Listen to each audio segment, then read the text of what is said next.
Sudah, Bu.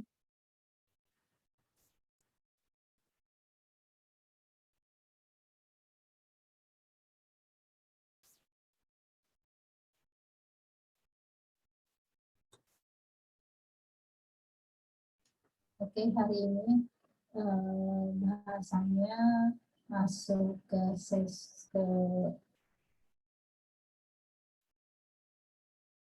masih di bab 3 di bagian B dan E. Ya. Bahasan dinamika dan tantangan Pancasila sebagai dasar negara, serta esensi dan urgensi Pancasila sebagai dasar negara. Di sini yang di komputer di layar adalah slide dari STAN, Pancasila menjadi dasar negara. Bahasan pokoknya ini tadi dinamika dan tantangan Pancasila sebagai dasar negara, argumen dan dinamika Pancasila, serta esensi dan urgensinya Pancasila sebagai dasar negara. Dinamika Pancasila sebagai dasar negara diawali dari bersumber dari adat istiadat serta agama, dan Soekarno melalui pemikirannya beserta tanggal 145 18 Agustus 45 Pancasila diresmikan sebagai dasar negara. Ini dinamika-dinamika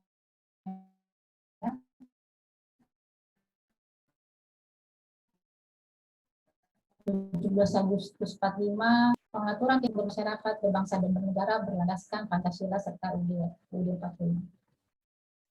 Oke, sorry, di layar saya connection is unstable, nggak stabil. Sorry kalau tiba-tiba hilang ya. Saya juga cepat ini. November 5 Juli November 45 sampai 59 Indonesia mempraktikkan sistem demokrasi liberal. Setelah dekret presiden, demokrasi liberal ditinggalkan dan muncul paham haluan kiri yaitu komunis. Lalu terjadinya peristiwa G13 PKI. Soekarno berdasarkan ada peristiwa Super Semar, Soekarno tergantikan oleh Soeharto. Masa pemerintahan Soeharto bagaimana? Pancasila dilaksanakan secara murni dan konsekuen, ditetapkan juga melalui TAP MPR nomor 2 tentang pedoman, penghayatan dan pengamalan Pancasila atau P4. Jadi saat waktu masa pemerintahan Soeharto, Pancasila dijalankan lagi dengan adanya P4 itu ya. Tahun 98 Soeharto dianggap menyimpang karena cenderung melakukan praktek liberalisme dan kapitalisme. Muncul gerakan reformasi yang menyebabkan Pak Soeharto turun.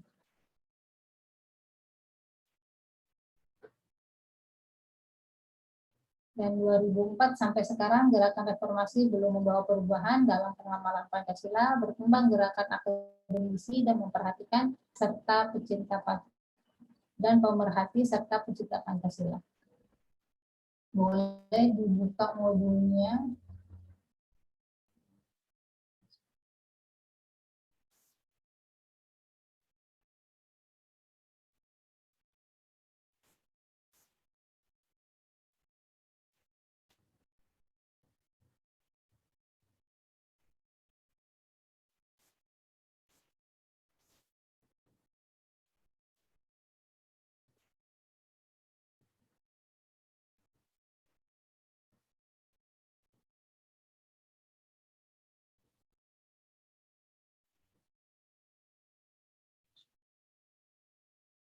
Nah, itu di halaman 91 ada namanya Gerakan Reformasi Mei 98 yang dilakukan oleh mahasiswa dalam rangka meminta Pak Soeharto untuk turun dari jabatannya selaku Presiden Republik Indonesia.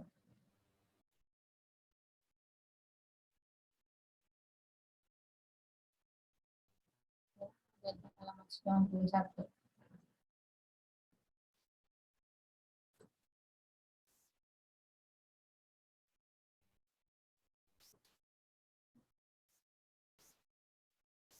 Jadi zamannya Pak Soeharto itu ada beberapa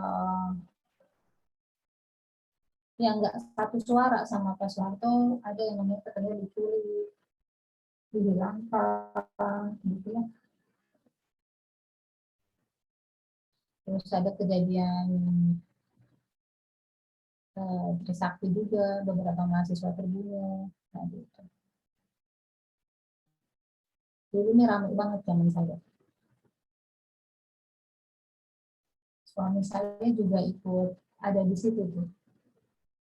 Di demo waktu Pak Soeharto turun.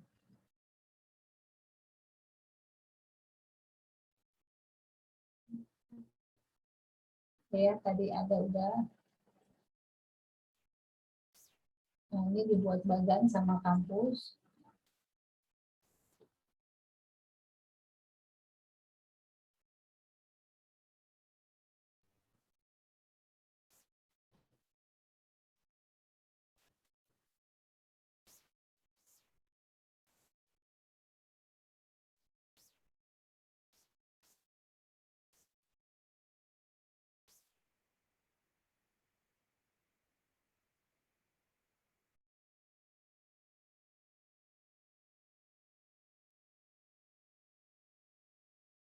Tentang dinamika tentang tantangan terhadap Pancasila, dinamika dan tantangan Pancasila sebagai dasar negara. Tergerusnya mental ideologi, Pancasila harus senantiasa menjadi benteng moral dalam menjawab tantangan terhadap unsur-unsur kehidupan bernegara. Derasnya arus paham-paham di luar Pancasila yang liberalisme, kapitalisme, komunisme, sekularisme, pragmatisme, dan hedonisme yang menggerus kepribadian bangsa. Paham-paham tersebut telah merasuk jauh dalam masyarakat yang memiliki sifat religius, santun, dan gotong royong.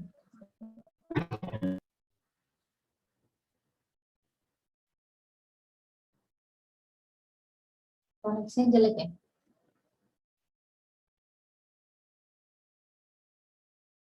Halo, kedengeran nggak?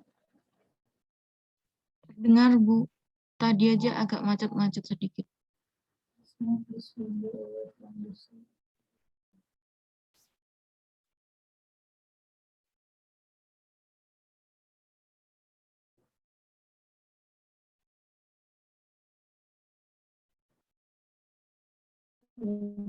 Supaya nggak koneksi lebih bagus. Bismillah. Tantangan yang melanda bangsa Indonesia dalam kehidupan bermasyarakat, terjadi kegamangan dalam kehidupan bernegara karena perubahan sistem pemerintahan yang terlalu cepat. Dan dalam bidang pemerintahan, aparatur pemerintahan yang kurang mencerminkan jiwa kenegarawan. Esensi dan urgensi Pancasila sebagai dasar negara, esensinya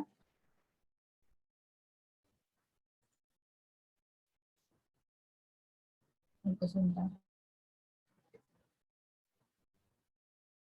Nah, dalam kehidupan bermasyarakat ini, seluruh elemen masyarakat haruslah bahu-membahu merespons secara serius dan bertanggung jawab guna memperkokoh nilai-nilai Pancasila sebagai kaidah penuntun bagi setiap warga negara, baik yang berkiprah di sektor masyarakat maupun di sektor pemerintahan.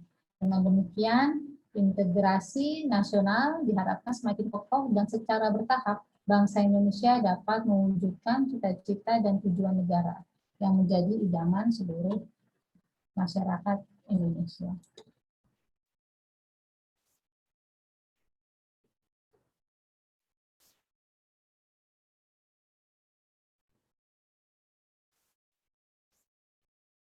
Esensi Pancasila sebagai dasar negara.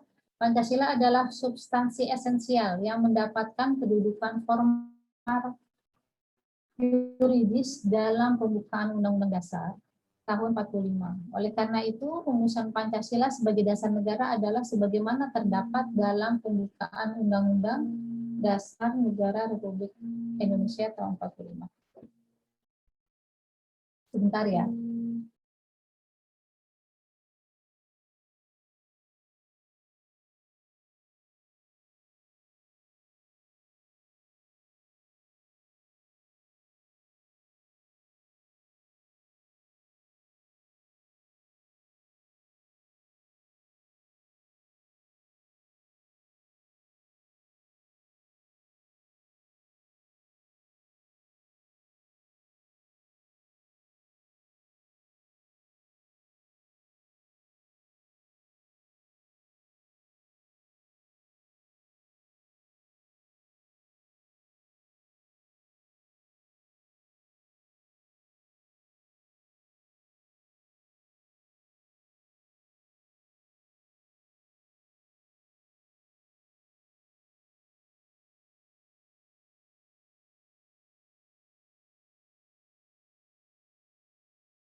Oke.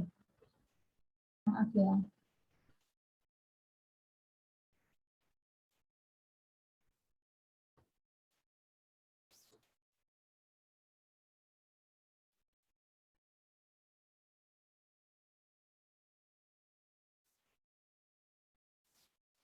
Bahwa dari Pancasila, dasar negara lahir sekurang-kurangnya mempunyai 4 kaidah penuntun. Dalam dalam pembuatan politik hukum atau kebijakan negara lainnya, yaitu sebagai berikut.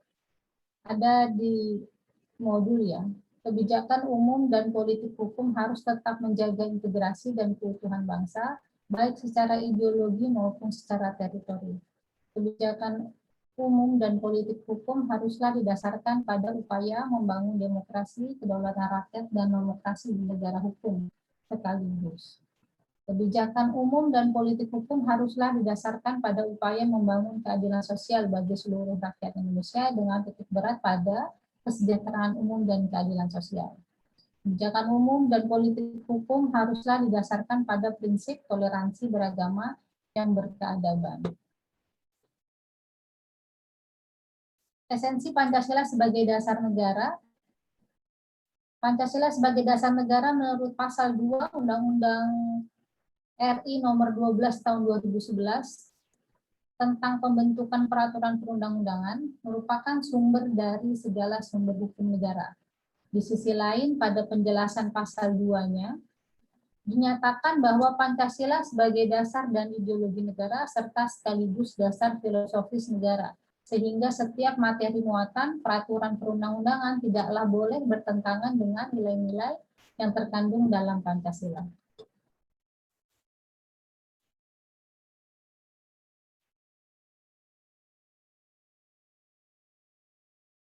Aulia Rahma. Tolong baca ini, kedudukan Pancasila sebagai dasar negara. Ya, Bu. Kedudukan Pancasila sebagai dasar negara dapat dirinci sebagai berikut. Pertama, Pancasila sebagai dasar negara adalah sumber dari segala sumber tertib hukum Indonesia. Dua, meliputi suasana kebatinan atau Gillig Hintergrund dari UUD 1945. Yang ketiga, mewujudkan cita-cita hukum bagi dasar negara atau baik hukum dasar tertulis maupun tidak tertulis. 4.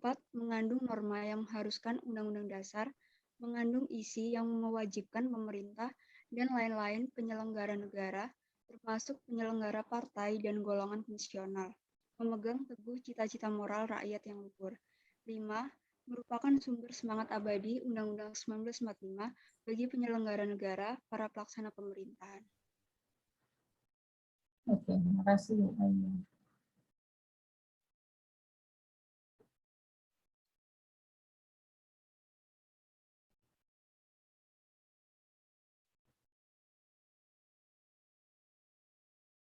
Tadi kedudukan Pancasila sebagai dasar negara.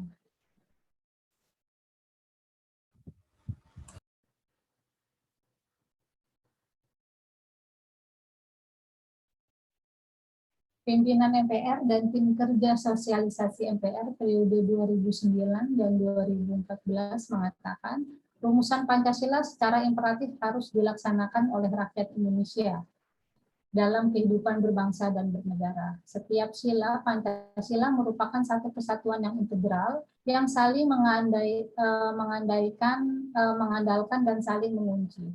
Ketuhanan dijunjung tinggi dalam kehidupan bernegara, tetapi diletakkan dalam konteks negara kekeluargaan yang egaliter, yang mengatasi paham perseorangan dan golongan, selaras dengan visi kemanusiaan yang adil dan beradab, persatuan kebangsaan, demokrasi permusyawaratan, dan demokrasi pemusyawaratan yang menekankan konsensus, serta keadilan sosial bagi seluruh rakyat Indonesia.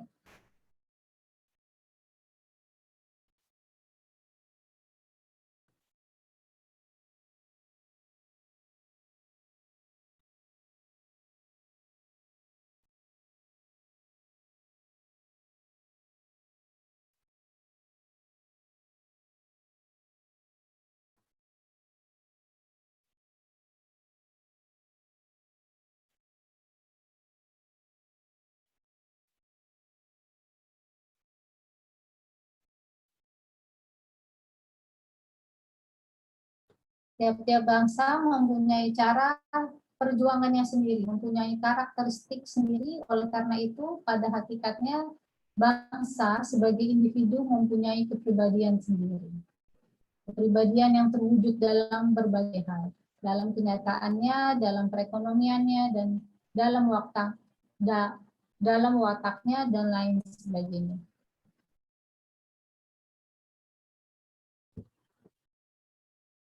Soekarno melukiskan urgensi Pancasila secara ringkas tetapi meyakinkan sebagai berikut. Pancasila adalah Weltanschauung atau satu dasar falsafah. Pancasila adalah satu alat pemersatu bangsa yang juga pada hakikatnya satu alat mempersatukan dalam perjuangan melenyapkan segala penyakit yang telah dilawan berpuluh-puluh tahun, yaitu imperialisme. Perjuangan suatu bangsa dan perjuangan melawan imperialisme, perjuangan mencapai kemerdekaan, perjuangan sesuatu bangsa yang membawa corak sendiri-sendiri. Tidak ada dua bangsa yang cara berjuangnya sama. Ada dua pendekatan dalam memahami urgensi Pancasila. Ada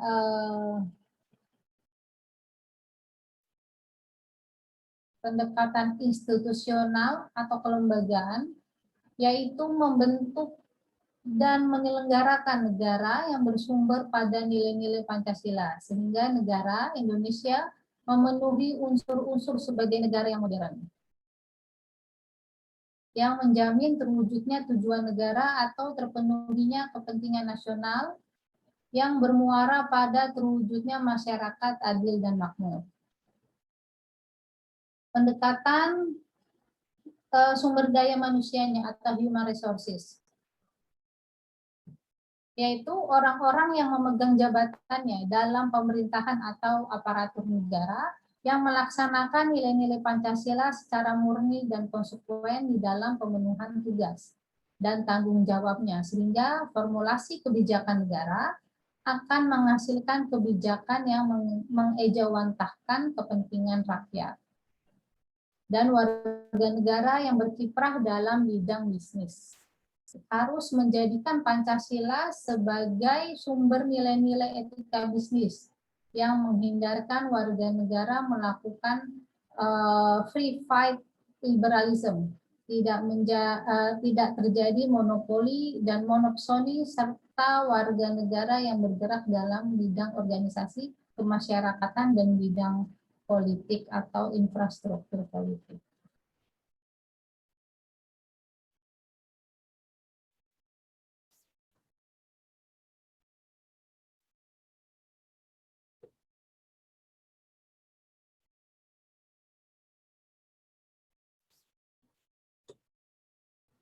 Pancasila akan menjadi fatsun atau etika politik yang mengarahkan kehidupan bermasyarakat, berbangsa, bernegara yang harmonis. Pancasila sebagai dasar negara mengandung makna bahwa nilai-nilai Pancasila harus menjadi landasan dan pedoman dalam membentuk dan menyelenggarakan negara, termasuk menjadi sumber dan pedoman dalam pembentukan peraturan perundang-undangan. Berarti perilaku para penyelenggara negara dalam pelaksanaan penyelenggaraan pemerintah harus sesuai dengan perundang-undangan yang mencerminkan nilai-nilai Pancasila.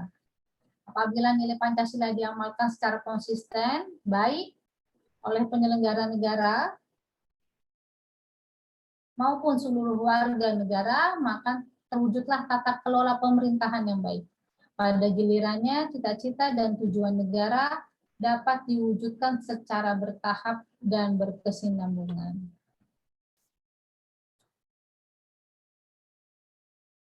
Masuk ke hubungan Pancasila dengan proklamasi kemerdekaan Republik Indonesia.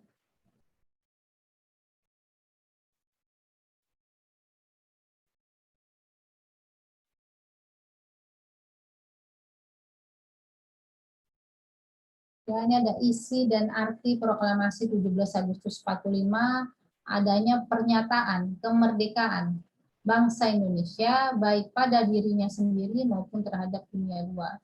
Dan tindakan-tindakan yang segera harus diselenggarakan berhubung dengan pernyataan kemerdekaan itu. Itu isi dan arti proklamasi 17 Agustus 45. Hubungan Pancasila tadi hubungan. Nah, ini kedudukan Pancasila sebagai dasar negara. Sekarang hubungan Pancasila dengan Proklamasi Kemerdekaan Republik Indonesia.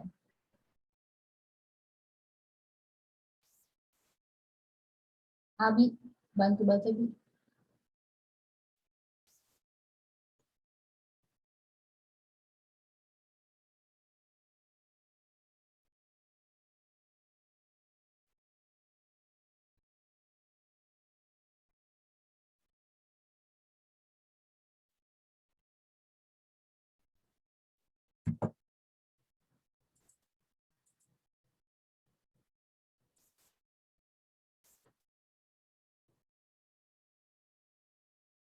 Abi bisa?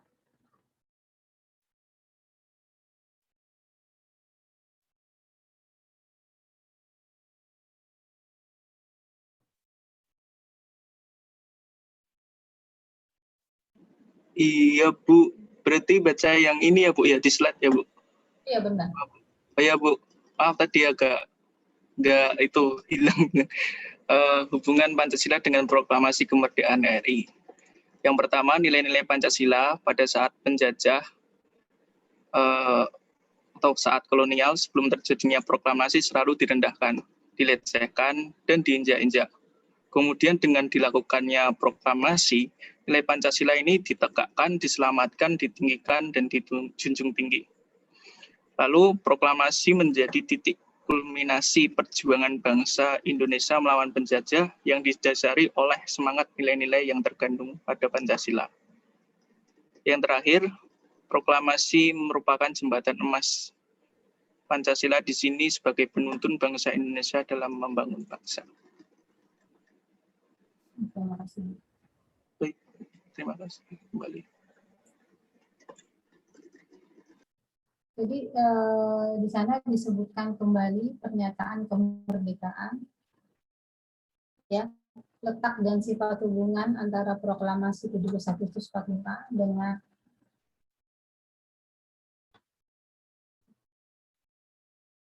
hubungan Pancasila dengan proklamasi kemerdekaan RI.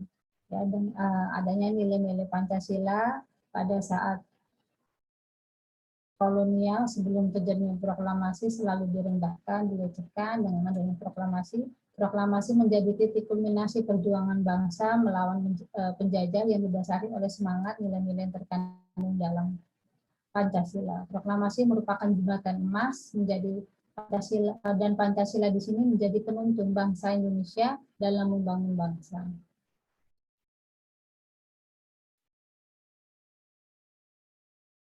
Ini pembukaan Undang-Undang Dasar Republik Indonesia.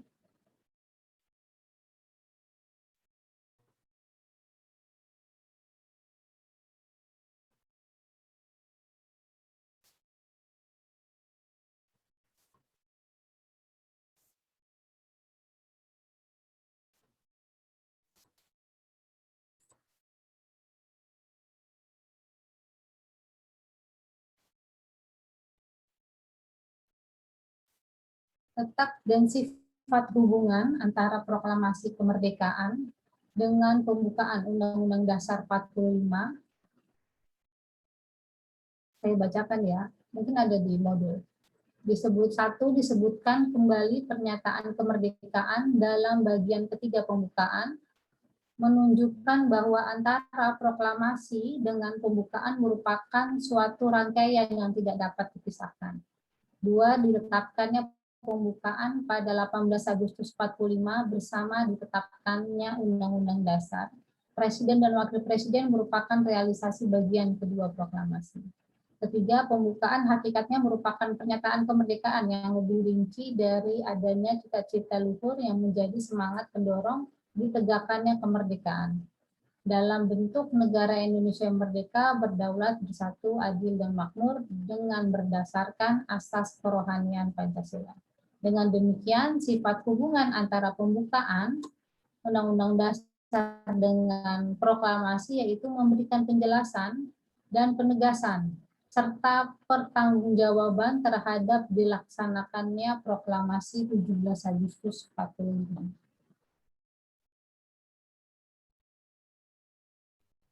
masuk ke hubungan Pancasila dengan Undang-Undang Dasar 45.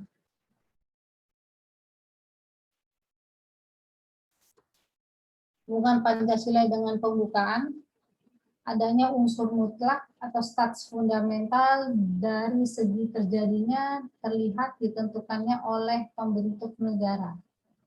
Ya.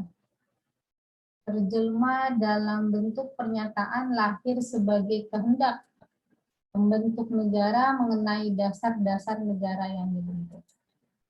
Ada ya di modul berupa bagian. Jadi ini Notonegoro menjelaskan bahwa secara ilmiah kaidah negara yang fundamental mengandung beberapa unsur mutlak yang dapat dilihat dari dua segi.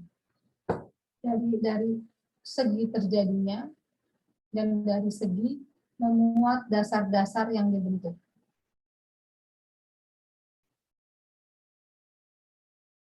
Unsur mutlak atau status fundamentalnya tadi udah, dari segi isinya memuat dasar negara yang dibentuk, asas kerohanian negara, asas politik negara, tujuan negara, dan memuat ketentuan diadakannya undang-undang dasar negara. Maka pembukaan UUD 45 memenuhi syarat unsur mutlak, status fundamental norm yang tergambar dalam skema sebelah kanan ini ya. Dari segi terjadinya ditentukan oleh PPKI sebagai bentuk negara. Dalam alinea ketiga, maka tertera termaktub, maka rakyat Indonesia menyatakan dengan ini kemerdekaannya.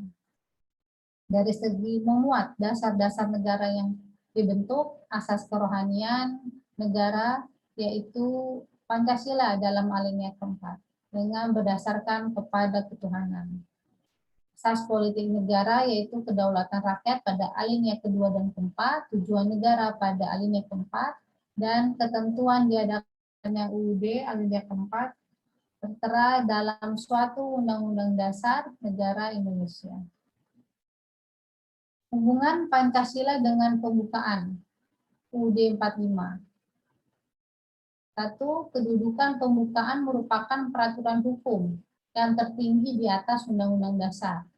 Semua peraturan perundang-undangan dimulai dari pasal-pasal dalam UUD 45 sampai dengan peraturan daerah haruslah sesuai dengan pembukaan UUD 45. Pancasila merupakan asas kerohanian dari pembukaan UUD 45 sebagai status fundamental norm. Pembukaan UUD 45 sebagai status fundamental norm mempunyai hakikat kedudukan yang tetap, kuat, dan tak berubah bagi negara yang dibentuk. Dengan perkataan lain, jalan hukum tidak lagi dapat diubah. Notonegoro.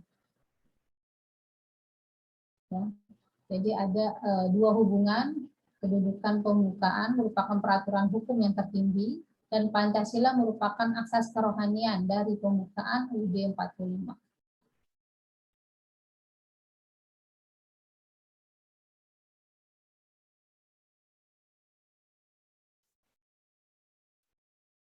Penjabaran Pancasila dalam pasal-pasal UUD 45.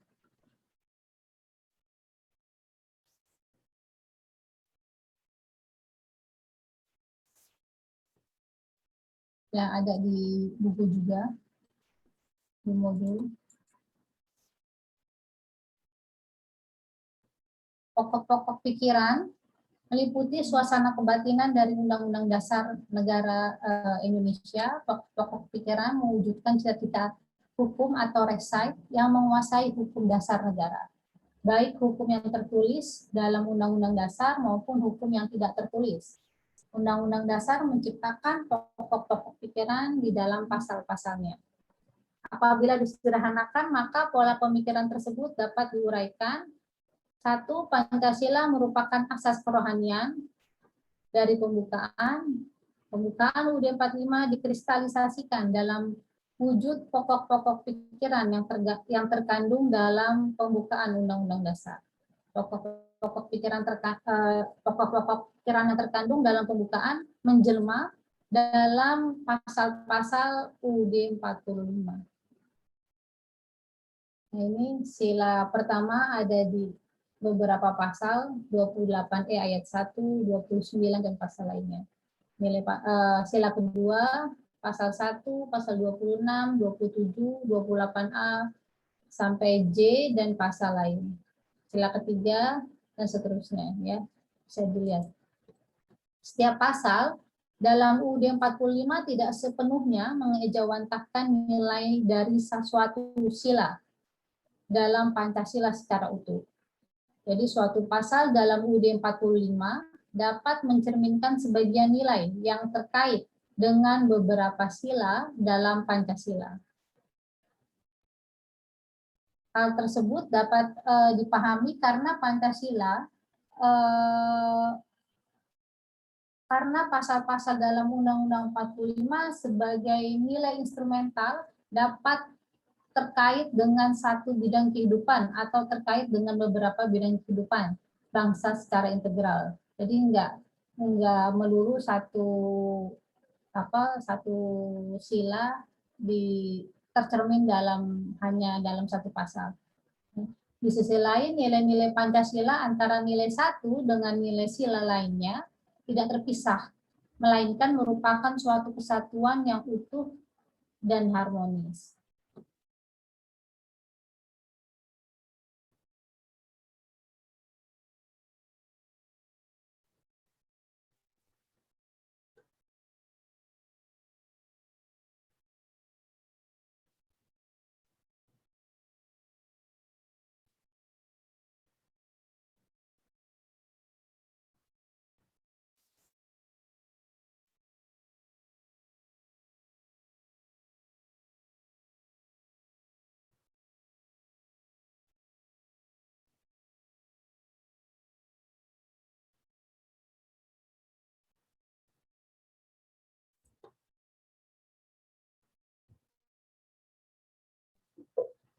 Bagaimana implementasi Pancasila dalam perumusan kebijakan? Implementasi Pancasila dalam perumusan kebijakan pada bidang politik dapat ditransformasikan melalui sistem politik yang bertumpu kepada asas kedaulatan rakyat berdasarkan konstitusi mengacu pada pasal 1 ayat 2 Undang-Undang Dasar 45.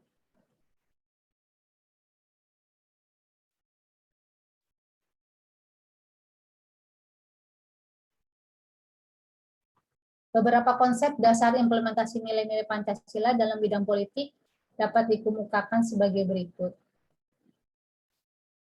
Ya, dalam sektor suprastruktur politik. Eksa, tadi saya baca.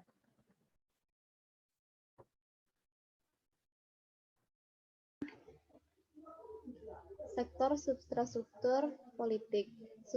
Substruktur politik adalah semua lembaga-lembaga pemerintahan seperti legislatif, eksekutif, yudikatif, dan lembaga pemerintah lainnya baik di pusat maupun di daerah. Lembaga-lembaga pemerintah tersebut berfungsi memformulasikan, mengimplementasikan, dan mengevaluasi kebijakan publik dalam batas kewenangan masing-masing. Kebijakan politik tersebut harus mengakomodasi input atau aspirasi masyarakat melalui infrastruktur politik sesuai mekanisme atau prosedur yang telah ditentukan dalam peraturan perundang-undangan dan bertumpu pada nilai-nilai Pancasila sebagai dasar negara. Oke, terima kasih.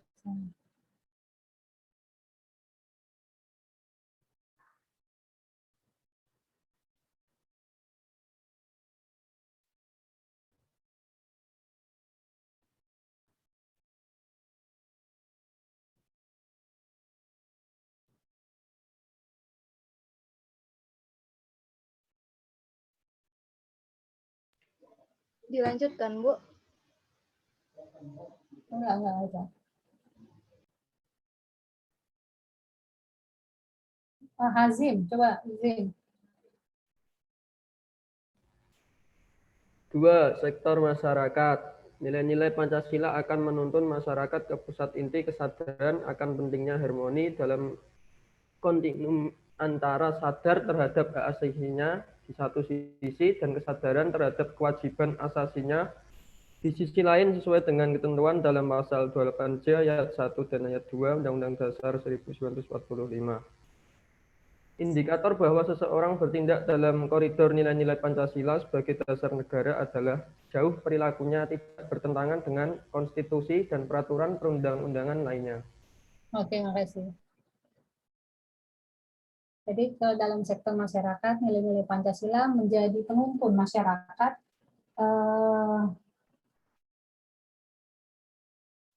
terhadap hak asasinya dan terhadap kewajiban. Di sisi lain dengan ketentuan dalam Undang-Undang Dasar ya. Terus dan menjadi indikator bahwa seseorang bertindak dalam koridor nilai-nilai Pancasila yaitu terlihat dalam perilakunya tidak bertentangan dengan konstitusi dan peraturan perundang-undangan.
Masuk ke dalam bidang ekonomi.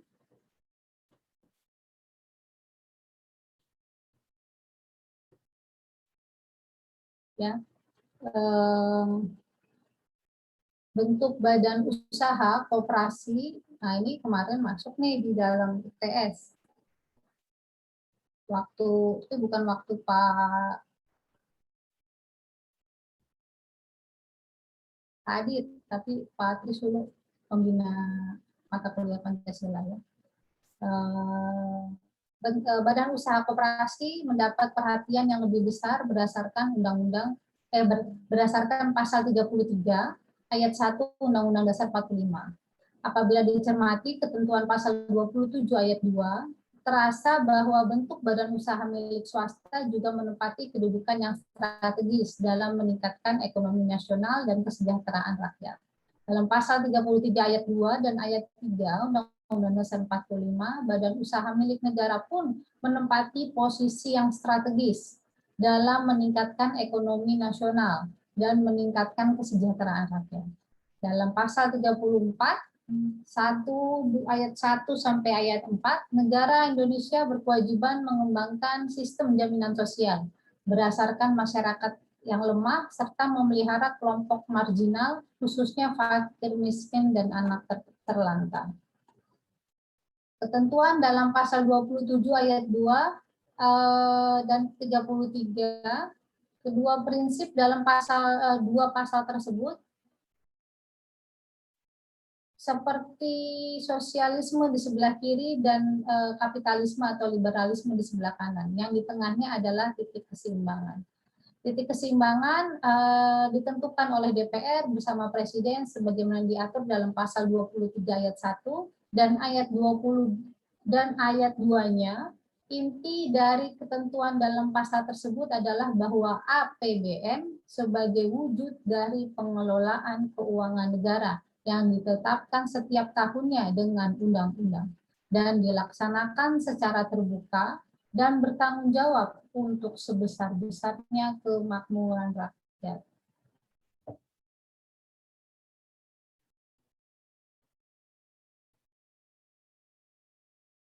Nah, pasal 33, pasal 27, serta pasal 34 adalah ekspresi dari nilai Pancasila sebagai dasar negara dalam bidang ekonomi. Keberadaan ketiga bentuk badan usaha yang tadi ya, di samping perseorangan, BUMN, koperasi, serta BUMS, merupakan cerminan kepribadian manusia Indonesia yang terpancar terutama dari nilai sila kelima yang lebih bertumpu pada sosialitas, dan sila kedua yang lebih bertumpu pada individualitas terkait sistem perekonomian nasional. Nah, ini ada di layar 5 prinsip pembangunan ekonomi yang mengacu pada nilai Pancasila menurut Mugyarto dalam Usman dan Alfian.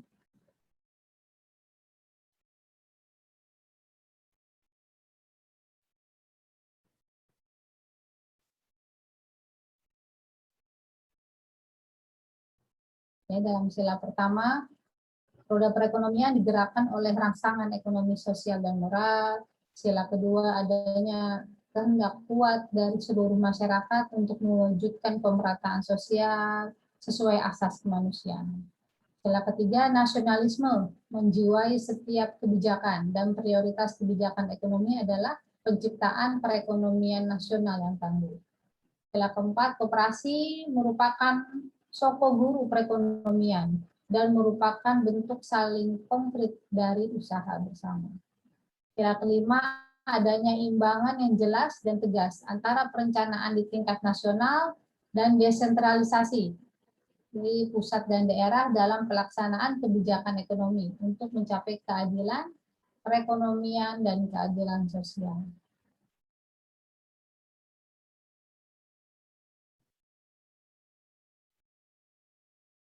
Ilham, coba dibacakan.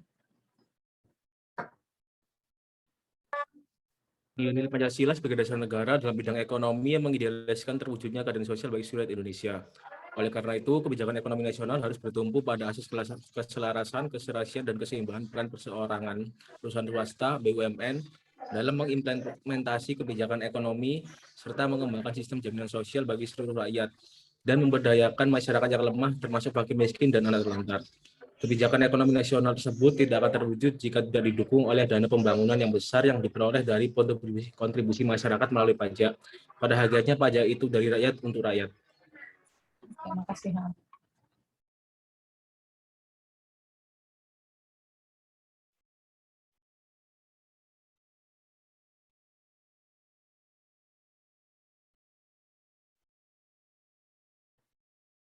Yang masuk ke dalam bidang sosial budaya.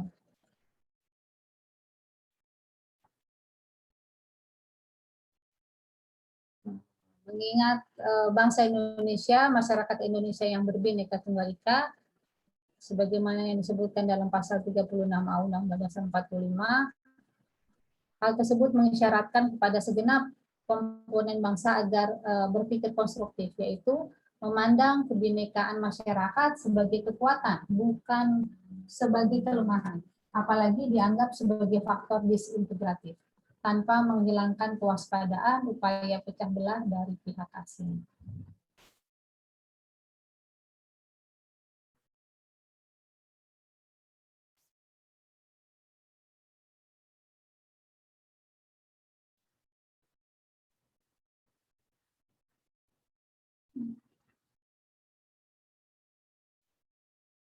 Dan strategi yang harus dilaksanakan pemerintah dalam memperkokoh kesatuan dan persatuan melalui pembangunan sosial budaya ditentukan dalam pasal 31 ayat 5, 32 ayat 1, dan ayat 2. Berdasarkan ketentuan 31 ayat 5 disebutkan bahwa pemerintah memajukan ilmu pengetahuan dan teknologi dengan menjunjung tinggi nilai-nilai agama, persatuan bangsa, dan kemajuan peradaban, serta kesejahteraan umat manusia.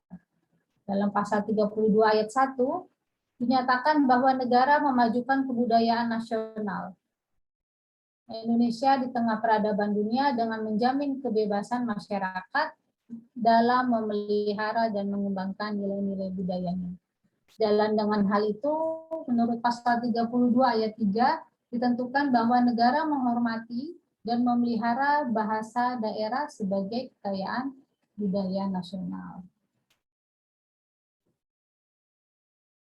Dengan demikian, semua kebijakan sosial budaya yang harus dikembangkan dalam kehidupan bermasyarakat, berbangsa, dan bernegara haruslah menekankan rasa kebersamaan dan semangat kegotong royongan, karena gotong royong merupakan ciri kepribadian bangsa Indonesia yang konstruktif, sehingga budaya tersebut harus dikembangkan dalam konteks kekinian. Nah, ada di buku, sekarang kita masuk ke bidang hankam, bela negara.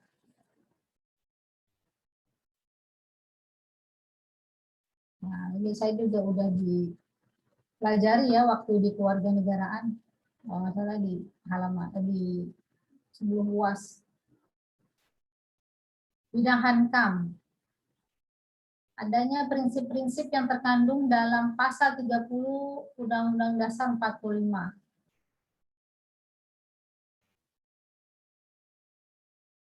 Tiap-tiap warga negara berhak dan wajib ikut serta dalam usaha pertahanan dan keamanan negara. Sebelum itu, pasal 27 ayat 3 Undang-Undang Dasar 45 tertulis setiap warga negara berhak dan wajib ikut serta dalam upaya pembelaan negara. Bela negara di sini dapat didefinisikan sebagai segala sikap dan perilaku warga negara yang dijiwai oleh kecintaannya kepada tanah air dan bangsa dalam menjaga kelangsungan hidup bangsa dan negara berdasarkan Pancasila guna mewujudkan tujuan nasional. Wujud keikutsertaan warga negara dalam bela negara dalam keadaan damai banyak aplikasinya atau pengabdiannya bisa sesuai dengan profesi, ya, termasuk bela negara. Jadi kalau pelajar ya belajar, kalau ASN penyelenggara negara mengabdi dengan baik sesuai dengan profesinya, ya, dan termasuk pembayaran pajak pun juga merupakan pahlawan karena mereka rela menyerahkan sebagian dari penghasilannya dan kekayaannya untuk membantu negara dalam membiayai pembangunan.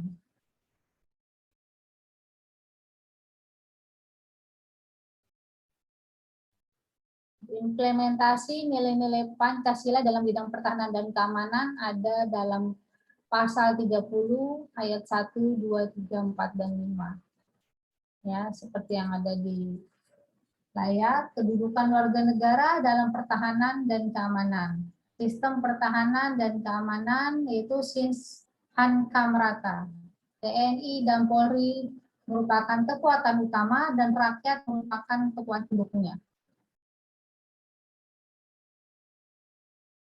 Tugas pokok TNI mempertahankan dan melindungi dan memelihara keutuhan dan kedaulatan negara. Tugas pokok Polri melindungi, mengayomi, melayani masyarakat, serta menegakkan hukum. Kelangsungan hidup bangsa dan negara bukan hanya tanggung jawab TNI dan Polri, melainkan juga merupakan tanggung jawab seluruh masyarakat, ya, seluruh warga negara. Asas politik negara Indonesia asasnya adalah kedaulatan rakyat, yang dapat dimaknai bahwa negara Indonesia negara Indonesia adalah miliknya seluruh warga negara. Seluruh warga negara haruslah merasa bertanggung jawab dalam bidang pertahanan dan keamanan negaranya.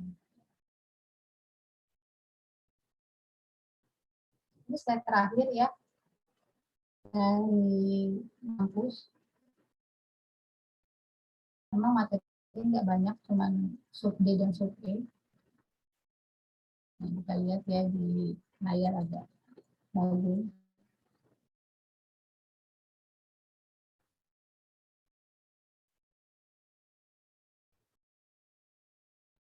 Nah, hubungan Pancasila dengan proklamasi, dengan pembukaan. Nah, ini pembukaan UUD 45 memenuhi syarat sebagai status fundamental norm.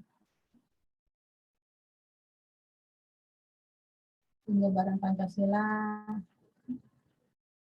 dan masuk ke dalam nilai instrumental dalam UUD 45. Implementasi Pancasila dalam bidang kebijakan dalam bidang politik, sosial budaya, ekonomi, dan pertahanan dan keamanan. Jadi kalau waktu itu 2 tahun lalu yang keluar koperasi ya, menurut Undang-Undang 33 pasal 33, terus apa yang sebelum saya bilang apa ya?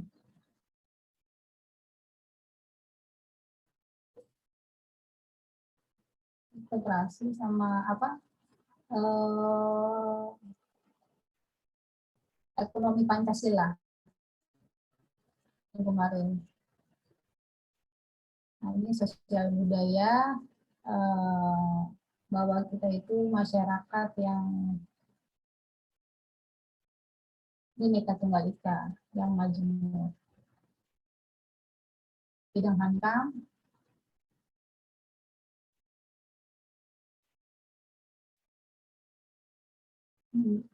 berdasarkan pasal 30 Undang-Undang Dasar 45,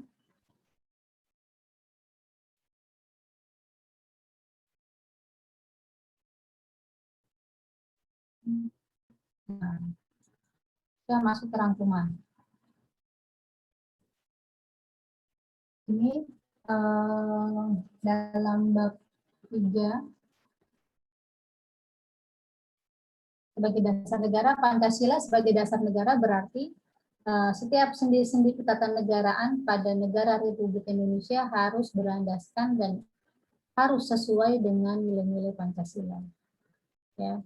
Bermakna antara lain bahwa Pancasila haruslah senantiasa menjadi ruh atau spirit yang menjiwai setiap kegiatan membentuk negara, seperti kegiatan mengamandemen Undang-Undang Dasar, dan menjiwai segala seluruh urusan penyelenggaraan negara. Urgensi Pancasila sebagai dasar negara yaitu ada 2. 1, agar para pejabat publik dalam menyelenggarakan negara tidak kehilangan arah, itu urgensinya. Dan 2, agar partisipasi aktif seluruh warga negara dalam proses pembangunan dalam berbagai bidang kehidupan bangsa dijiwai oleh nilai-nilai Pancasila. Dengan demikian, gilirannya nanti cita-cita dan tujuan negara dapat diwujudkan, sehingga secara bertahap dapat diwujudkan masyarakat yang makmur dalam keadilan dan masyarakat yang adil dalam kemakmuran.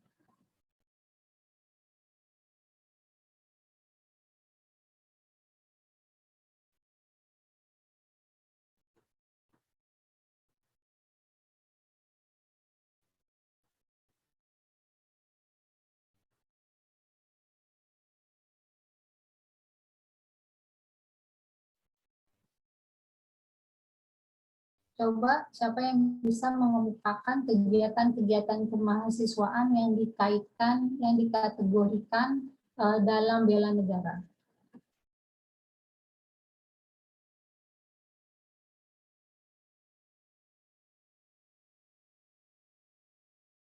Ada yang mau jawab?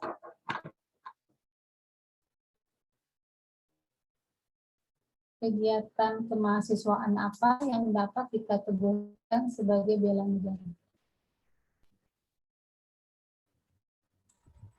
Capacity building, Bu. Apa itu?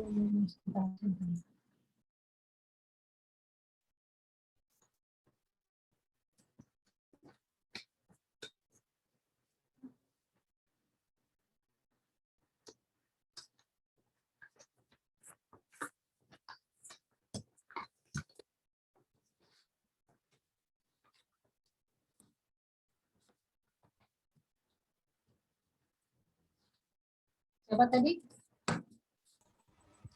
Saya, Bu, capacity building. Apa itu? Itu, Bu, kalau dulu tuh waktu mau masuk. Ayah Bu itu siapa ya? Bentar, nggak kelihatan. Yohan, Bu. Hah?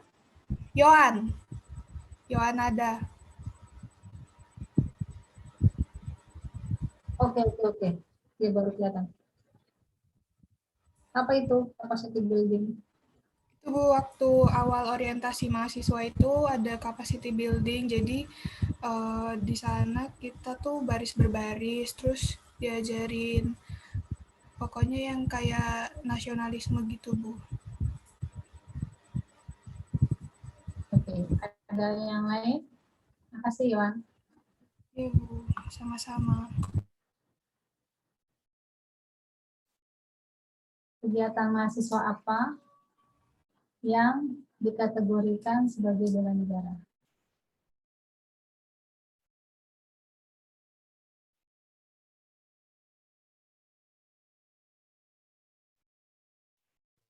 Suaranya nggak keluar.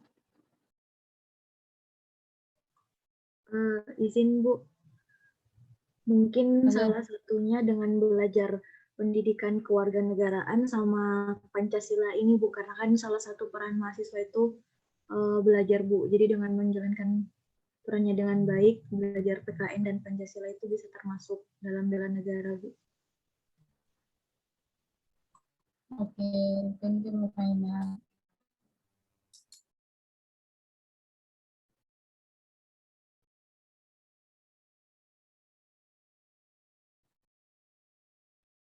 Ntar ya, di sini lagi aja.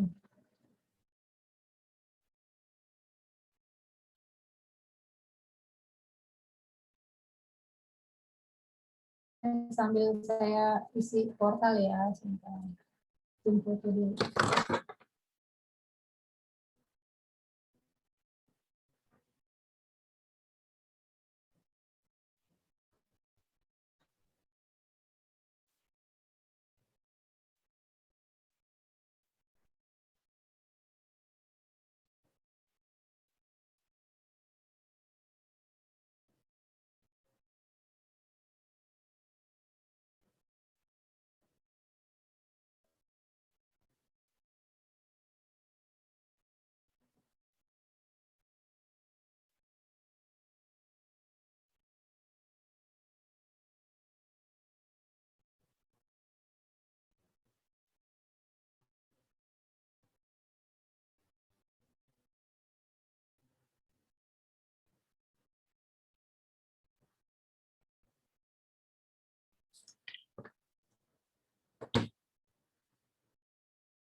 Izin menambahkan, Bu. Ya, Gus. Ya, kalau tadi kan dijelaskan bahwa bela negara itu tidak harus diwujudkan dalam bentuk perang ya, Bu. Berarti dapat diwujudkan sesuai profesinya masing-masing. Nah, sebagai mahasiswa berarti sesuai profesi atau sesuai statusnya sebagai mahasiswa, upaya bela negara yang dilakukan adalah belajar dengan rajin, kemudian mengharumkan nama bangsa dengan berprestasi. Kemudian satu lagi mungkin dengan tidak menyebarkan berita hoax dan ujaran kebencian yang dapat memecah belah masyarakat. Oke, Agus, terima kasih banyak.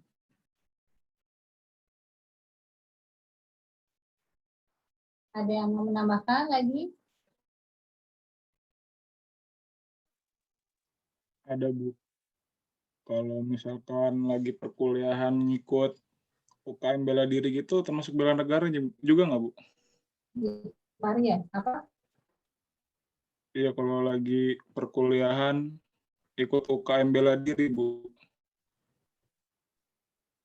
Itu kan kita jadi tahan gitu, Bu, terhadap apa ya? Kita jadi punya kemampuan aja gitu, Bu, buat bela negara.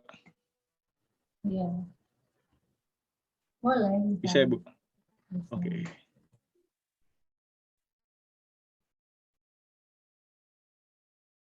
Saya termasuk kalau kita nggak ada kewajiban sudah dibantu oleh TNI dan Polri untuk pertahanan. Tapi di sisi lain setiap kewajiban bela negara tidak hanya menjadi tugasnya TNI dan Polri, tapi untuk seluruh bangsa Indonesia. Jadi ada kewajiban bagi kita untuk menjaga persatuan dan kesatuan bangsa Indonesia.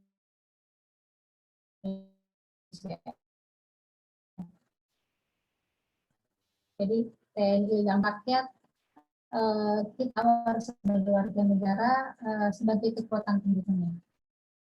Ya, itu sistem pertahanan dan keamanan Indonesia.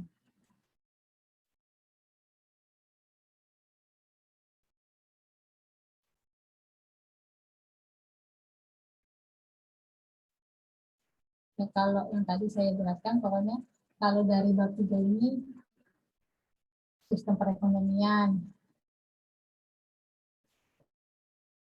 dipelajari, koperasi, BUMN, kenapa punya keutamaan lebih di dalam Undang-Undang Dasar 45, terus kalau bab 2 itu kemarin teori definisi para ahli tentang negara. Bab 3 ya, kalau bab 2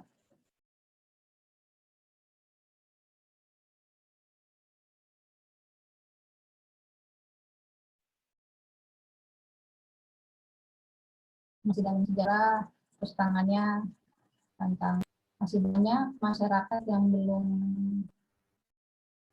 jangankan isinya, urutannya mungkin juga belum begitu, ada yang masih belum hafal gitu ya. Terus yang bab 1 tentang rumusan Pancasila hingga akhirnya kemerdekaan.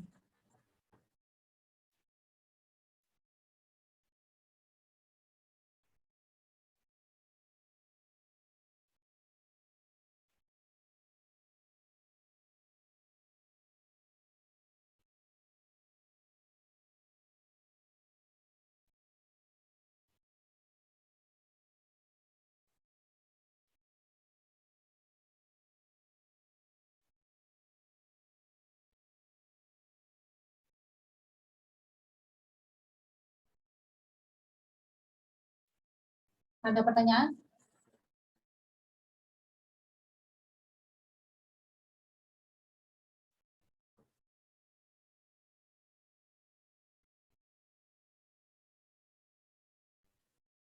Dalam sistem pemerintahan Bapak Jokowi juga menggalakkan Pancasila, karakter Pancasilais, jujur, disiplin, tanggung jawab, peduli, santun, gotong royong, cinta damai, peduli tentang kearifan lokal, toleran dalam keragaman dan kebudayaan. Cinta tanah air pastinya, dan cinta produk dalam negeri.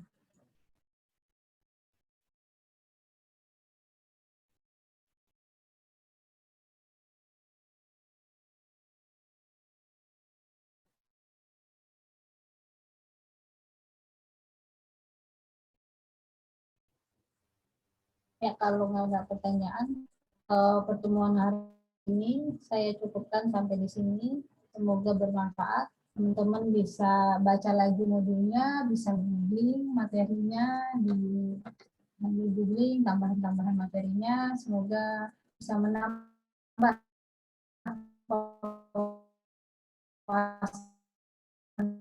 teman-teman berpancasila. Terima kasih untuk hari ini kehadirannya. Wassalamualaikum warahmatullahi wabarakatuh. Waalaikumsalam. Waalaikumsalam. Terima kasih, Bu. Terima kasih, Bu. Terima kasih, Bu. Ya, teman-teman. Terima kasih, Bu. Terima kasih, Bu.